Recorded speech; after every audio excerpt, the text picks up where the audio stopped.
Aftöku til máls háttvirtur 9. þingmaður Suðvesturkjördæmis Þór Saari. Já, frú forseti, við ræðum hér skýrslu fjármálaráðherra í mjög svo skertum tíma miðað við það sem að skýrslur almennt eru ræddar, þar sem að talsmenn þingflokka hefðu haft 20 mínútur og þingmenn sjálfir 15 mínútur. Þetta er dæmi þann feluleik sem að meiri hluti þingsins er í með þessa skýrslu.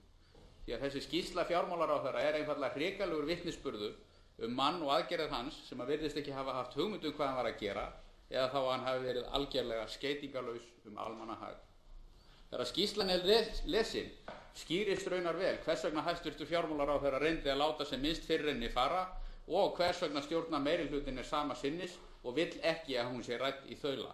Skýrslan sýnir svart á hvítu hvernig fjármálaráðherra og ríkisstjórn Íslands gaf skilanefndum gömlu bankana skotleyfi á íslenska skuldara, fórnaði hagsmunum íslenskra heimila og fyrirtækja til að vernda hagsmuni erlendra kröfuhafa og gömlu bankana. Og svo koma þeir hér upp stjórnarlega hver á fætur öðrum og þylja upp tölur eins og ekkert sé sjálfsagðara. Frú forseti, þegar nýju bankarnir voru reistir á rústum hinna gömlu, voru öll innlend innlán færð yfir í nýju bankana og mynduðu þau uppistöðuna af skuldum hinna nýju banka. Yfirlýsingin var líka gefin að ábyrgð ríkissjóðs á öllum innlendum innlánum. Til mótvægis voru lánasöfn gömlu bankana, það er að segja lán til einstaklinga og fyrirtækja í rekstri stórra sem smárra, færð yfir í þá nýju með miklum afskriftum. Afskriftir áttu að ganga til viðskiptavina.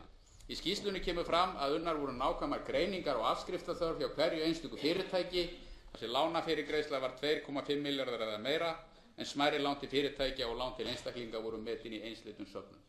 Þessi matsvinna hefði því átt að geta leitt til greiðrar og skjótrar úrvinnslu á málum skuldara hinna nýju banka ef við hana hefði verið stuðst við endurreisn hagkerfisins, en svo var hins vegar ekki.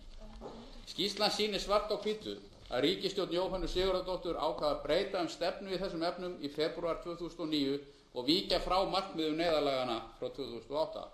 Í stað þess að ganga frá skuldabréfi vegna yfirfærðra eigna á matsverði var ákveðið að ganga til samninga við kröfuhafa gömlu bankana verðmæti þeirra eignasafna sem flutt voru yfir í nýju bankana, en þetta má lesa í kafla 242 á blaðsíðu 22 í skýrslunni. Það vekur sérstaka athygli að þessi stefnubreyting sem sögð er til komin til að reyna að friðþægja órólega erlenda kröfuhafa bankana var ákveðin 2 mánuðum áður en Deloitte og Oliver Wyman skiluðu skýrslu matið á niðurfærslunum, en hún var lögð fram 22. apríl 2009. Í skýrslunni segir meðal annars orðrétt með leyfi forseta: Eftir því sem tíminn leið frá falli bankana fór óánægja kröfuhafa gömlu bankana, ekki síst þeirra erlendu, vaxandi.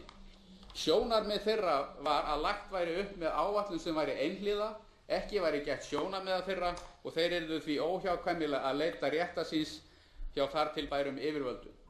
Svo kemur, frú forseti: Þrátt fyrir að þetta sjónarmið væri ekki réttmætt, var orðið ljóst í ársbyrjun að gera yrði breytingar á upprunalegum áætlunum með endurreisn bankana.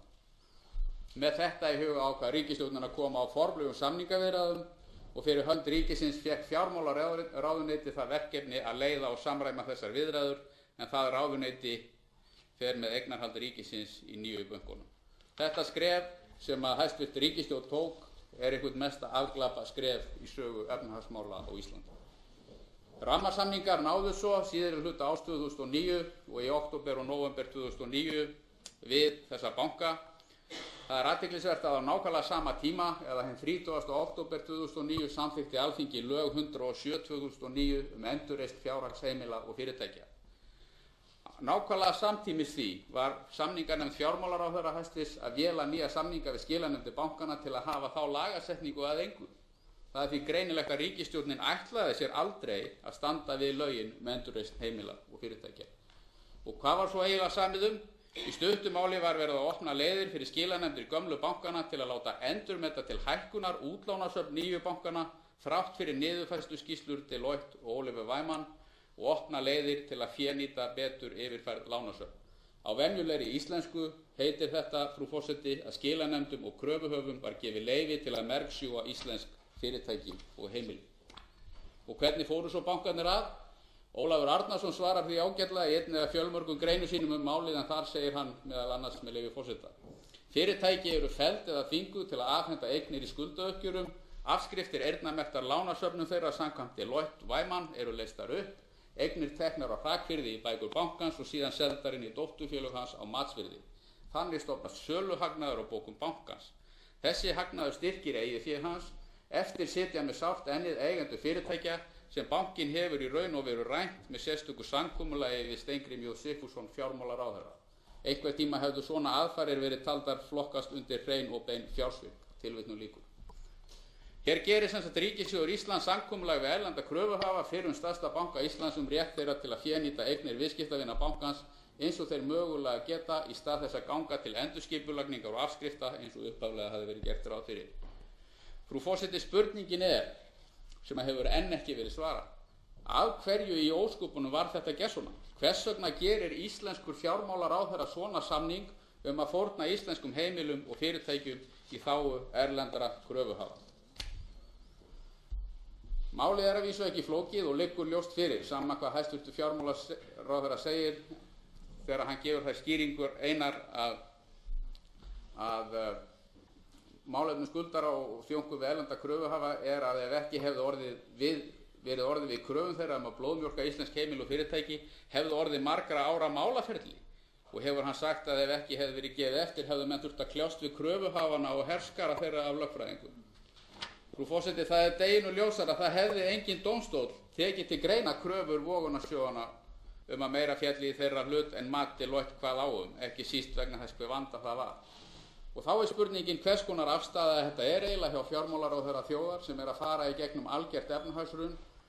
Maðurinn hér einfaldlega ekki að gera það sem hún hefur verið falið að gera? Það að segja sína ábyrgð og festu í því að gæta hagsmuna þjóðarinnar? Heldur betur ekki. Frú forseti, nú höfum við fyrir framan okkur skýrslu frá fjármálaráðherra sjálfum sem sýnir svart á hvítu að hann gaf erlendum vogunarsjóðum skotleyfi á íslenskt atvinnulíf og heimili. Það var ekki af neinu gáleysi, heldur mjög vísvitandi og ráðherrann hvarf sérstaklega frá stefnu fyrir ríkisstjórnar sem að tryggt hefði leiðréttingu skulda fyrirtækja og heimila og þar með stuðlað að öflugri endurreisn íslensks atvinnu og fjármálalífs. Það liggur því fyrir hvað hæstv. Fjármálaráðherra gerði og gerði rangt og hverjar afleiðingar það hafði og hvað hann hefði átt að gera til að forða tjóni. Þetta einhver mestu afglöp sem nokkuð tímann hafa verið gerð í embættisfærslu á Íslandi.